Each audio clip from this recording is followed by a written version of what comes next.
This video was supposed to be about me learning how to draw Tiger from Toradora, but it ended up taking way longer than I could have imagined. In the end, I ended up drawing a lot, and I mean a lot of Tiger. So here's what happened when I decided to study Toradora.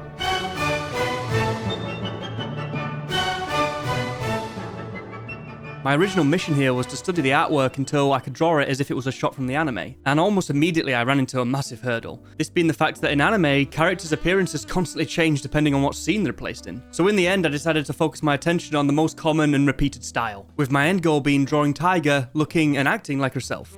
To do this, I decided to focus on 4 main aspects of her character: her proportions, personality, expressions, and style. This is something commonly done in animation, where various animators have to understand the same character that they're trying to animate, so I felt like it was a good approach. My next step was to purchase an art book. These are a fantastic way of getting a ton of really useful information about your character's design and personality. In the end, I ended up having to buy this whole Blu-ray set just to purchase this limited time book. A Blu-ray set that is region locked to America, making it completely useless to me. And yeah, I didn't realize this until I got it. Anyway, this art book is absolutely fantastic, so we're going to be coming back to it a bunch in this video. So the very first thing I decided to start off with was by looking at Tiger's proportions. She has a canon height of 4 foot 7 inch, or around 5 heads tall. Now, my mindset at the time was just to get her down on the paper and figure out her heights and proportions, so I didn't stress too much about gesture or anything like that, instead just focusing on trying to get used to drawing her in general. Eye shape can change quite a lot throughout an anime. This does work in our favour though. For example, I have a certain way of drawing eyes that I just kind of keep with, so as long as we learn the general shape of Tiger's eyes, we should be fine.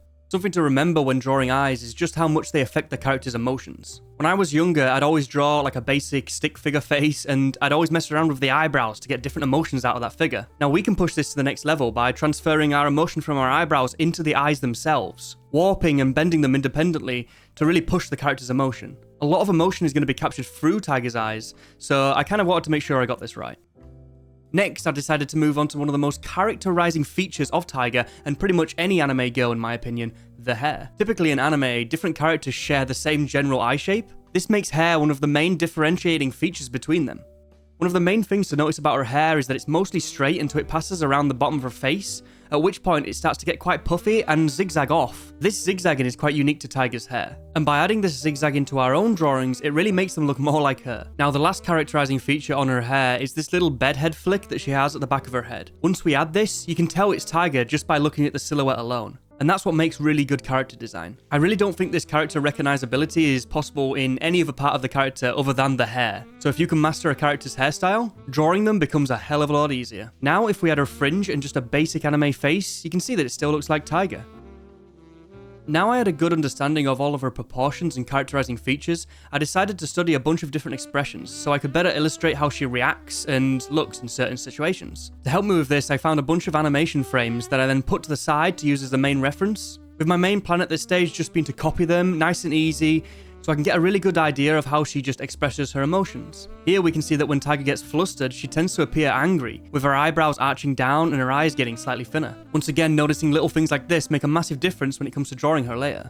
Copying animation frames are a great way to learn how to draw your character. Not only are they extremely rough, but they're also usually just designed to kind of show gesture and general framing for the shot. This leaves a lot of interpretation on your half and a lot less stress worrying about a million different things because you just have an easy sketch to go off. Now, once I'd done a couple of these, I decided to take things into my own hands and draw my own expressions. Using everything I'd learned so far, I just started drawing Tiger. This whole time I was constantly thinking about things like the zigzagging hair, how her face is structured, how she reacts in certain situations, and I was really starting to get somewhere. But now at this point, I really wanted to do a full body pose. And remember, there's one more thing that I haven't yet studied, but makes one hell of a difference, and that's clothing.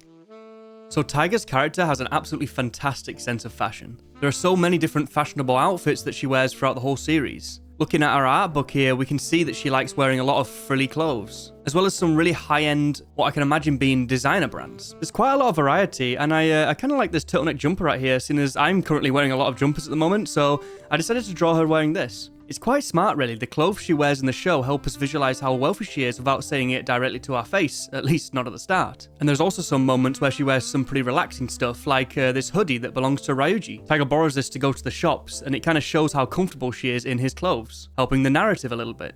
Clever, right? Another really fun thing you can do with clothing is mess around and experiment and see how your character looks in different clothes or even from different shows. Here I drew Tiger's last tour.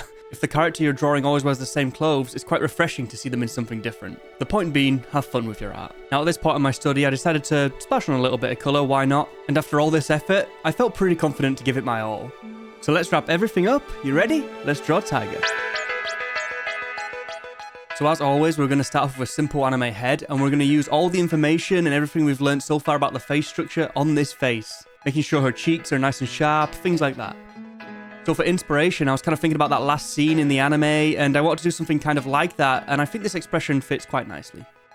Now for what she's wearing, I just googled London fashion and found this quite nice white shirt, so let's stick that on her. So my way of breaking down this information might not have been the best, but I sure did learn a lot from it, to the point where I really want to do this again. So if you like this little character breakdown, I think I might be doing another one.